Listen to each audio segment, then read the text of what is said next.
여러분 안녕하세요. 송영선입니다.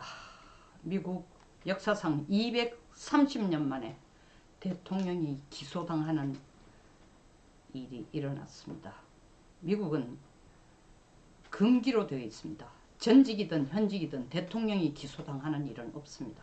다시 말하면 대통령이 형사상의 책임으로 기소를 당하는 일은 없다는 겁니다.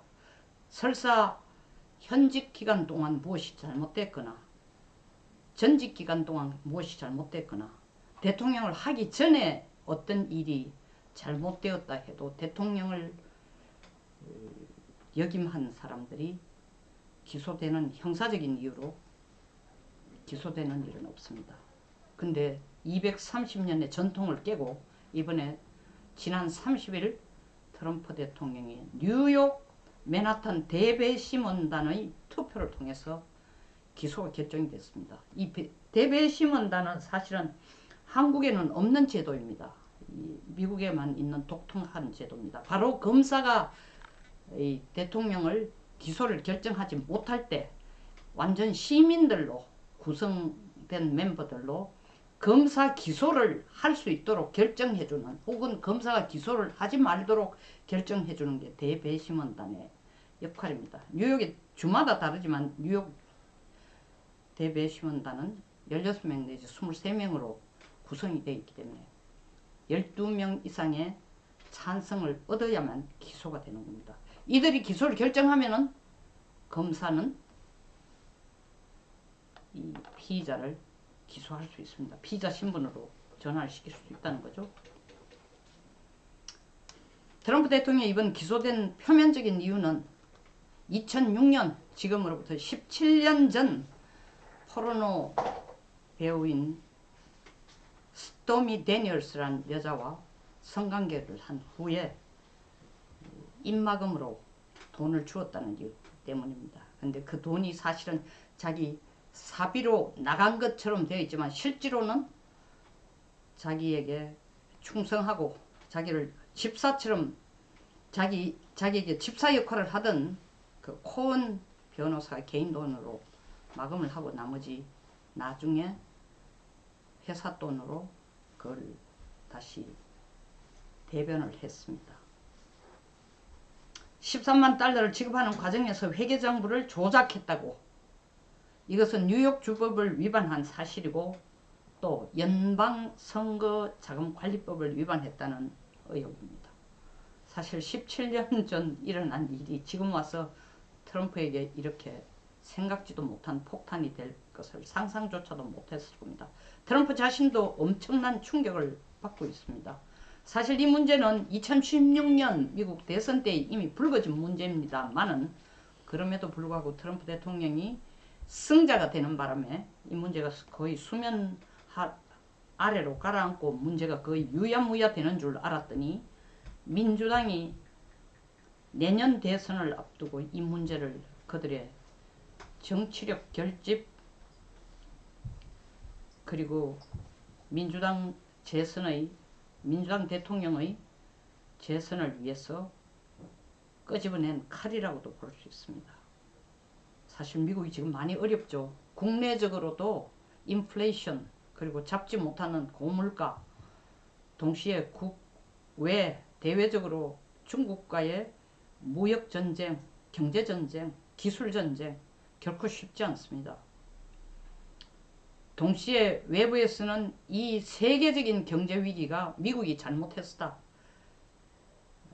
달러를 너무 높게 평가해서 고달러로 끌고 가는 바람에 미국 너들만 죽는 게 아니라 전 세계가 다 죽게 됐다, 이 비난의 화살이 바이든으로 향하고 있습니다.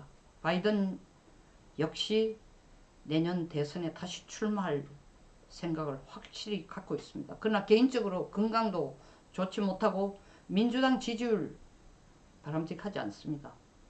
그렇게 대단하지도 못합니다. 뿐만 아닙니다. 상상하지도 못한 변수가 작년 2월 24일 푸틴이 우크라이나를 침범함으로써 정말 골치 아프게 하는 일이 바이든에게 또 하나의 도전장을 내밀게 된 것입니다. 밑도 끝도 없는 전쟁 같아 보입니다.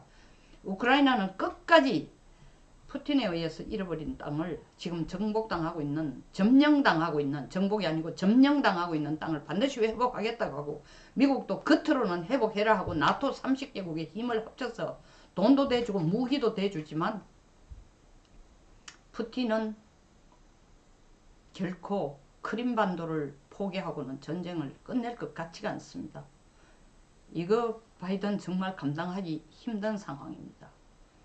경제적으로 어렵고 국내의 물가 치솟고 이제 고용 문제도 곧 대두될 것이고 세계적으로 리더십에 대해서 도전을 하고 이런 상황에서 민주당이 다시 내년 대선에서 이기기 위해서는 끝까지 공화당 대통령 후보로 다시 출마하겠다는 트럼프를 먼저 깜빵에 보내는 것이 선제적 타격이 될 수 있습니다.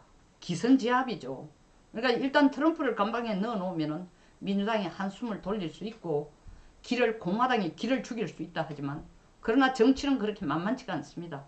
민주당이 계산한 것처럼 그렇게 매끄럽게 흘러갈지 안 갈지도 모르고 그렇게 기선을 강압적으로 이 트럼프를 기소를 시키면서 깜빵을 보냄으로써 징역형을 살게 함으로써 자기들을 위한 표를 결집하기보다는 반대파의, 다시 말하면 친공화당 표들의 결집이 민주당의 결집법을 우세하게 추월할지도 모릅니다.